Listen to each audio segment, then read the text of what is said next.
이 사건 새로운 동영상이 나오면서 지금 조금씩 윤곽이 나오고 있는데 이번 사건 여전히 의문투성이입니다. 취재기자와 함께 좀 더 자세히 알아보도록 하겠습니다. 조덕현 기자 나와 있습니다. 안녕하세요. 자, 리포트에서 잠깐 언급이 됐었습니다만 이거부터 알아보죠. 이 씨와 부녀가 앓고 있었던 유전성 거대 백악질, 이 유전병 어떤 겁니까?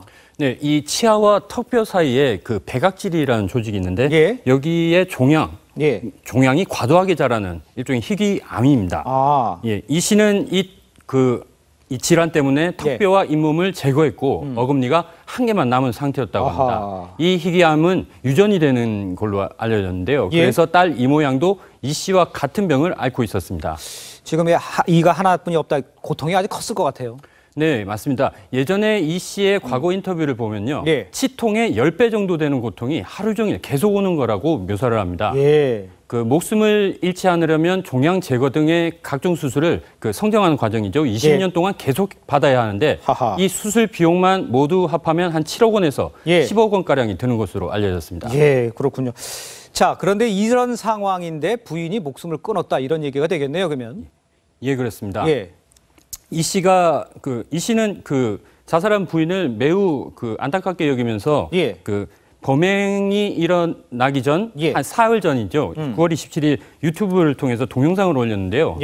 직접 인터넷에 찍어 올렸습니다. 아내 영정 사진과 함께 노래를 부르거나 아내가 좋아했던 촛불 등을 이렇게 차려놓고 사랑한다 말하기도 합니다. 그렇지만 유서에 나와 유서 형식의 글에는 본인만 지금 자살하겠다 이런 내용이 담겨 있다면서요? 네, 맞습니다. 체포된 다음 날에 그 형으로 추정되는 사람이 이 씨의 유서 형식의 글을 올렸습니다. 여기를 보면은 작은 땅을 하나 사서 아빠와 엄마를 묻어달라 이런 것처럼 이 씨 본인의 죽음만 얘기하지 딸하고 함께 어떻게 하겠다 이런 얘기는 전혀 없습니다. 그리고 내가 죽어서 딸의 수술비를 마련하자 이런 이해할 수 없는 말도 하는데요. 이렇게까지 말하고서 왜 함께 자살을 시도했는지는 미스터리입니다. 그렇다면 혹시 우울증 이런 질환이 있었던다고 볼 수는 없습니까? 어떻습니까? 예, 가능성이 있는 얘기입니다. 이 씨가 2009년 인터뷰한 내용을 보면요. 자신이 측두엽 간질과 함께 과도한 스트레스와 마음고생 이런 것 때문에 우울증 등을 앓고 있고 약을 먹고 있다고 얘기를 합니다. 연관성을 차단할 필요는 없을 것 같습니다.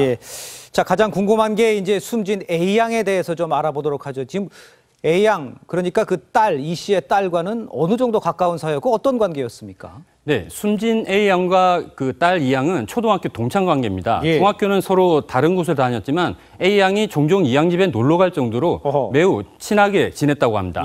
범행 당일 날도 A양이 엄마에게 나 E양 집에 간다 이런 말을 하고 갈 정도로 의심 없이 그날도 간 것으로. 아니, 그렇다면 왜 하필 이렇게 A양이 범행 대상이 된 겁니까? 사실 이 부분이 가장 범행 동기의 핵심적인 부분인데요. 그렇겠죠. 그렇지만 현재까지는 용의자 이 씨와의 큰 연결고리는 발견되지 않은 상태입니다. 다만 미리 범행을 계획했다면 평소 친해서 유인하기 쉽기 때문에 그런 A양의 특성 때문에 A양이 대상이 됐을 가능성은 있습니다. 그렇지만 아까 리포트에서도 또 동영상에도 나왔습니다만 A양이 먹은 이 사고였다. 약을 놔뒀는데 그걸 먹었다 이런 얘기잖아요, 주장이. 예, 그렇습니다. 현재 경찰이 동영상을 공개는 하지 않고 있는데 동영상 내용을 보면 옆에서 딸도 용의자 이 씨의 주장과 같은 말을 하니까 사실의 가능성도 있습니다. 하지만 약을 먹은 뒤에 병원에 데려가지 않고 사체를 파묻었다, 유기하는 걸 보면 액면 그대로 믿기에는 석연치 않은 부분이 많은 것도 사실입니다. 그렇군요. 특히 A양이 먹은 약이 정확히 뭐였는지 그거는 부검 결과가 나야 알 수 있을 것 같습니다. 그렇군요. 좀 더 지켜봐야 될 것 같습니다. 지금까지 사회부 조덕현 기자였습니다. 수고했습니다.